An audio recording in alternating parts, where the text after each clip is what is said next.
Researching the organization, yes. I have a question. Yes. I have made an application and they said, well, can you write a marketing plan for us? And they asked, and then give us the marketing plan so we can look at the marketing plan to see if you were right. Okay. And I felt like, did they ask you to do this prior to, in the application process or in the interview process? in Big the difference. interview That's a process. difference. There's a and difference I felt there. like, no, I won't Okay. do that. So let me give you the other side of that. Now, and again, just to be clear, you've already interviewed. So maybe you had a first level interview, yes? Right. And then after that, prior to the second or the third level interview, they ask you for a marketing plan, right? So let me tell you my perspective. I actually agree with the employer, and let me explain. And I do understand your concern, the intellectual property side of it.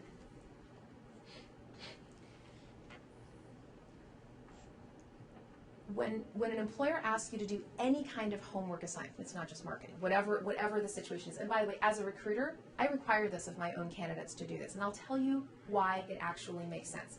Let's put the IP aside for a second, okay? Number one, this gives you an opportunity to showcase your skills way beyond your resume. You want the wheat and the chaff to be separated. You want to come up to the top of the pile. I have seen example after example after example for years that I've been asking people to do homework assignments where somebody will go the extra mile, do something absolutely phenomenal, and their assignment takes them all the way up here. And frankly, best example ever. Years ago, I did a vice president search for the Council for Opportunity in Education. It's a nonprofit here in town. And there were 5 candidates, and 3 or 4 of them actually had multiple PhDs. I mean, we're talking, right, high-end academe. And then there was this guy named Nicholas Bassi. I brag on him all the time. I just have to talk about Nicholas. He's amazing. Anyway, he was the one kid. He only had a bachelor's degree, right? Okay. So I have him do homework. I had everybody do a homework assignment. Well, he comes in. He took this assignment seriously, and he did a project.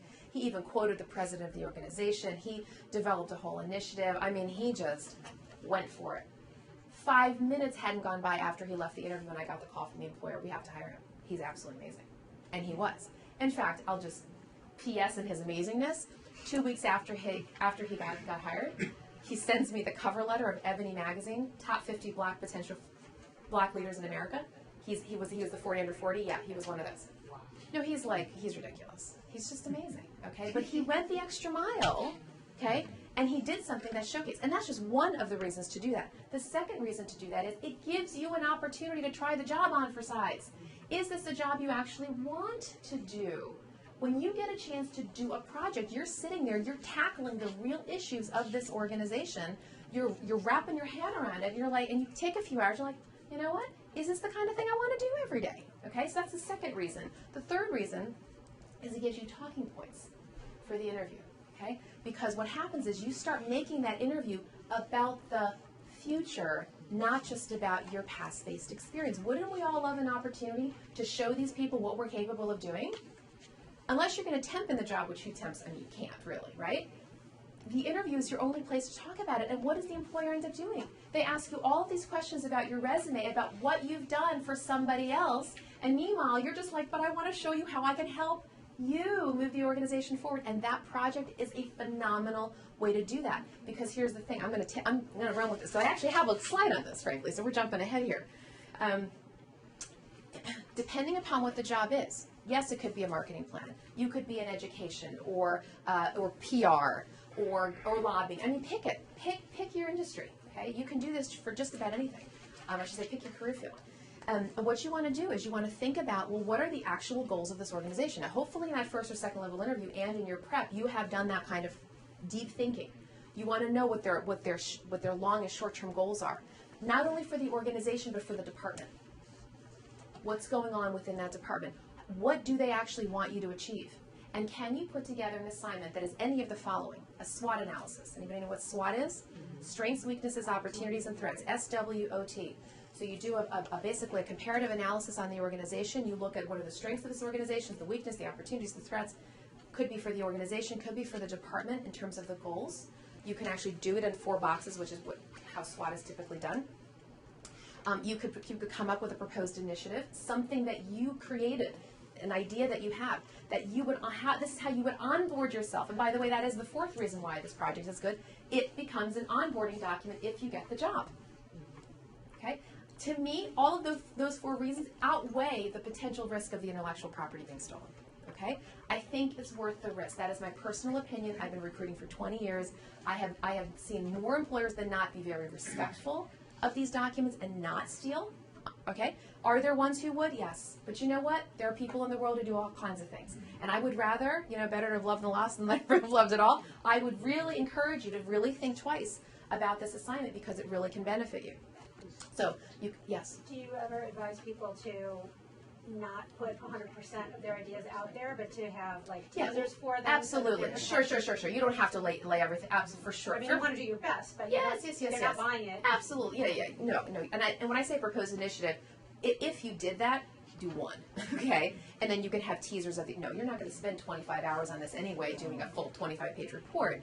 It would be a sampler. But even if you didn't want to do proposed initiative, you could have another part of this assignment that could be a methodology, how you would stand up the job, right? And if you do that, don't do it in a generic way, okay? If you want to do an action plan, a 30, 60, 90-day action plan, and some people will actually ask you to do that, you don't want to look at a book or go online and say, what's a 30, 60, 90-day action plan? That's way too generic. You want to think through very logically, 30, 60, 90 days, how would I onboard myself? But more than that, it's the questions. I think no matter what you do in this project, that last page has got to be a series of very deep questions, stakeholder analysis questions. What are the questions that you would be asking of the different stakeholders if you got the job? If we are providing requested work product and not getting paid for it, how do you feel about, instead of writing a narrative, writing simply an outline? You can absolutely write an outline, for sure. Just something to show them that you've given thought to the opportunity, that you're using your intellectual curiosity, that you've got some brain trust here.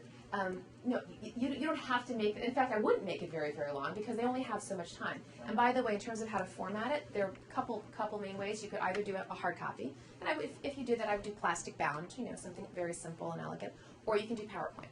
And if you did PowerPoint or Prezi, you could bring your laptop.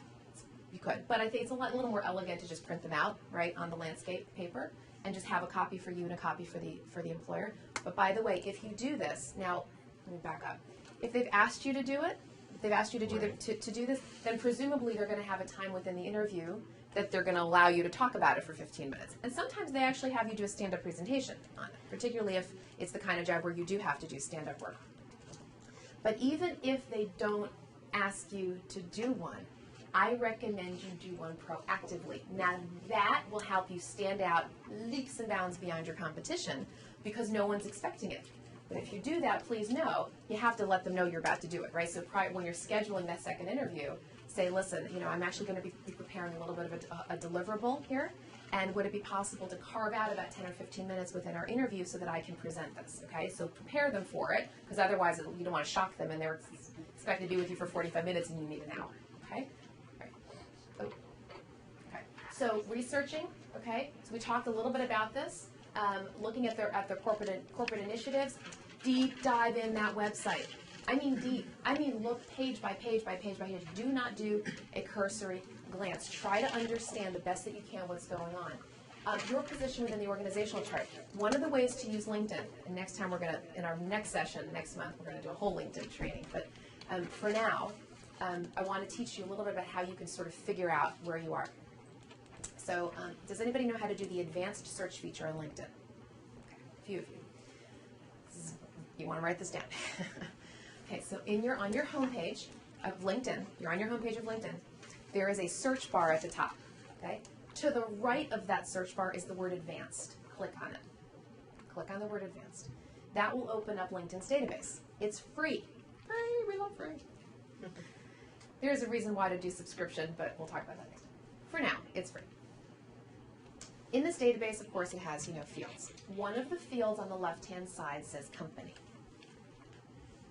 As you're doing your research on the organization, type the name of the organization or the company or the agency in it.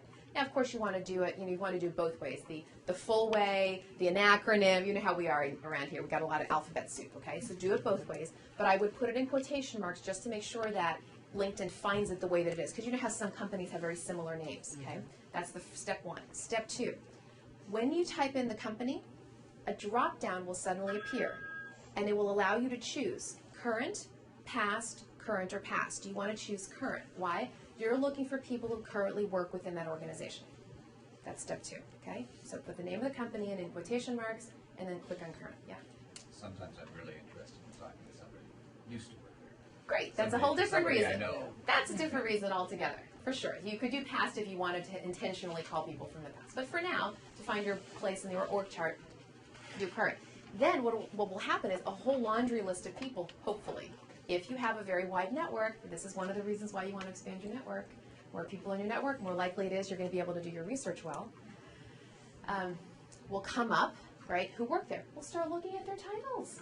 Start to connect the dots and see, where might I fit into this? Now, you're not going to get all 100 people or 1,000 people, but hopefully you'll get enough where you can start to piece things together. Okay, so I just want you to kind of try to figure it out.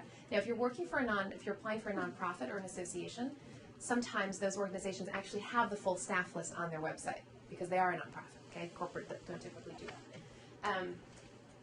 Look at bios. You want to find the bios of everybody that you can. So obviously, in your interview panel for sure.